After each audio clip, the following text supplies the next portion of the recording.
ክቡራትና ክቡራን ታዳሚዎቻችን ይህ በሆስት ዶክተር ኩመል ዩቲዩብ ቻናል ነው። በዛሬ ዩቲዩብ ቻናላችን የምናወራው ነገር ምንድነው? ሄልዝ ሲኪንግ ቢሄቪየራችን ወይ ደግሞ አንዳንዴ ሕክምናን የመፈለግ ፍላጎታችን ድሃው ማህበረሰብና ሀብታሙ ማህበረሰብ ላይ ያለውን ወቅታዊ ያለውን ነገር ነው ዲስከስ የምናደርገው ማለት ነው። ዛሬ ብዙ ጊዜ በድሃው ማህበረሰብ ላይ በደንብ ብዙ ጊዜ የምናየው ነገር አንዳንዴ ኔቸር የሰጠንን ነገር ራሱ በአግባቡ አይጠቀሙም። ፔዲያትሪሻን ወይም ደግሞ የህፃናት ህክምና ስፔሻሊስት ብዙ ጊዜ ልጆች የሚጠቁበት ነገር አብዛኞቹ ምንድነው ሪኬትስ የሚባለው ወይም ደግሞ ከፀሐይ ብርሃን አብዛኛው ጊዜ በፀሐይ ብርሃን እጥረት በደንብ ፀሐይ ላይ ካለመውጣት ጋር ተያይዞ የሚመጣ የቫይታሚን ዲ ዲፊሸንሲ ወይ ደግሞ የቫይታሚን ዲ እጥረት ነው። ብዙ ጊዜ ሪኬትስ ይባላል። አንዳንዴ ምንድነው ኔቸር ራሷ የሰጠችን የፀሐይ ብርሃን ነው። ይህን ነገር ማውጣት እና እንደዚህ አይነት ነገሮችን ብዙ ጊዜ ይስተዋላል። አንዳንድ ፖቨርቲ ወይም ድህነት ያለብን አካባቢ ድህነት በደንብ ያለባቸው አካባቢዎች ላይ ማለት ነው።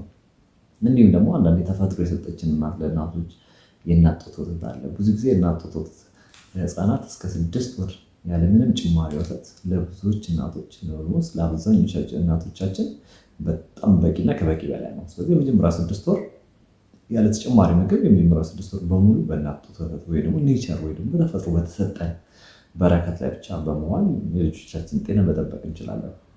ነገር ግን በተፈጥሮ ያለውን ነገር ሁላ እንዳንጠቀም ነው የሚያደርገን። አንዳንዴ ፖቨርቲ እንዲሁም ደግሞ የድህነታችን እንዲሁም ደግሞ አላዋቂነታችን አይደለ ብዙ ጊዜ ባለመማር ያው አንዳንድ አካባቢዎች ላይ ብዙ ጊዜ በስራ የምናስተዋለው ብዙ ጊዜ ምን ሊኖር ይችላል? የስራ በርደን ሊኖር ይችላል። በተለይ ሴቶቻችን ላይ የስራ በርደን ወይ ደግሞ የስራ ጫና ስለሚኖር ጡት በአግባቡ ላለማጥባት፣ ፀሐይ ላይ ላለማውጣት ከግንዛቤ እንዲሁም ከስራ ጫና አንፃር የተለያዩ ነገሮች ሊያጋጥሙ ይችላሉ። ስለዚህ ሄልዝ ሲኪንግ ቢሄቪየራችን ብዙ ኢምፓክቶች አሉት። አንደኛው ይሄ አዌርነስ ወይ ደግሞ ንቃተ ህሊናችን ወር ደግሞ በደንብ አዌርነሳችን ወር ደግሞ አለመማራችን አንዱ ሲሆን፣ ሁለተኛ ደግሞ ፋይናንሻል ኢሹ ነው። ብዙ ጊዜ ድህነት አብዛኛው በሽታዎች ልጆቻችንን ወር ደግሞ ልጆችን ከሚያጠቁት ነገሮች አንዱ ድህነት ነው። ስለዚህ ድህነትም አንዳንዴ እንደ በሽታ በጣም ጉልህ ሚና ይኖረዋል ማለት ነው።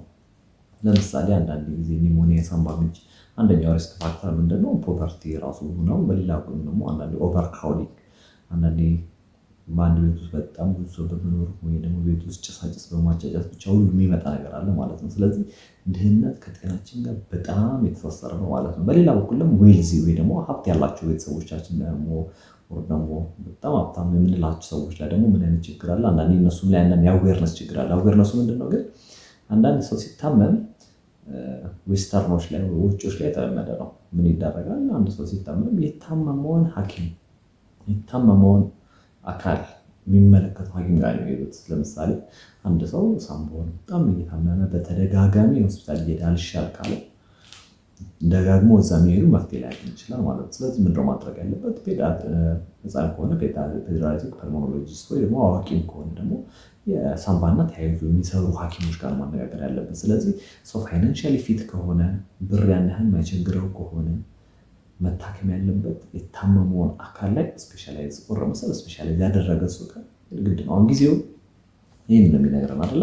ከረንትሊ ባለው ነገር ሁኔታ ሁላችንም አብዛኛው ውጪ ጤናችን አትሊስት በፕራይቬት ሴክተሩ በደንብ አሪፍ እየሄደ ያለ ስለሆነ ስለዚህ ያንን ነገር የሚመለከቱ ሐኪም ጋር መሄድ ነው። ስለዚህ ውጪዎች ብዙ ጊዜ ፊልም ላይ ምናምን ስናይ ልጅ የታመመ ፔዲያትሪሻን ጋር ሊሄድ የሆነ ነገር ታመመ ሰርጅን ጋር ሊሄድ እንትን ጋር ሊሄድ ሰዎች ደግሞ አሉ ፔዲያትሪክ ኢንዶክሪኖሎጂስት ይባላል። አሁን ለምሳሌ ስኳርና ተያይዞ ያሉ ህመሞች ጋር ፔዲያትሪክ ኢንዶክሪኖሎጂስቶች አሉ ማለት ነው። ኢቭን ዲያቤቲክ ስፔሻሊስት አሉ ለስኳር ማለት ነው። ስለዚህ እንደዚህ አይነት ህክምናዎችን ፋይናንሻሊ አሪፍ ለሆኑ ሰዎች ሪከመንድ እናደርጋለን ማለት ነው። ስለዚህ ሁለት ኤክስትሪም ነው ያለን። ብር የሌለው የተወሰነ ወር ደግሞ ድሃው ማህበረሰብ አለ። ብዙ ጊዜ አሁን ላይ ሚድል ክላስ የሚባል ነገር የለም። አይዘር ድሃ ነው ወይ ደግሞ ሀብታም ነው። ስለዚህ ድሃው ማህበረሰብ አትሊስት ኔቸር የሰጠንን ነገር በአግባቡ መጠቀም ፕሪቬንሽን ኢዝ ቤተር ዛን ኪውር ይባላል። ስለዚህ ጤና አጠባበቃችንን በመከላከል አንዳንድ ነገሮችን በመከላከል ጤናችንን ልንጠብቅ እንችላለን። አንድ ሀብት ካደረገ አንዳንድ ፋይናንሻል ኢሹ ሊኖር ይችላል፣ የፋሚሊ በርደን ሊኖር ይችላል። ያው እሱን ምንም ማድረግ አንችልም።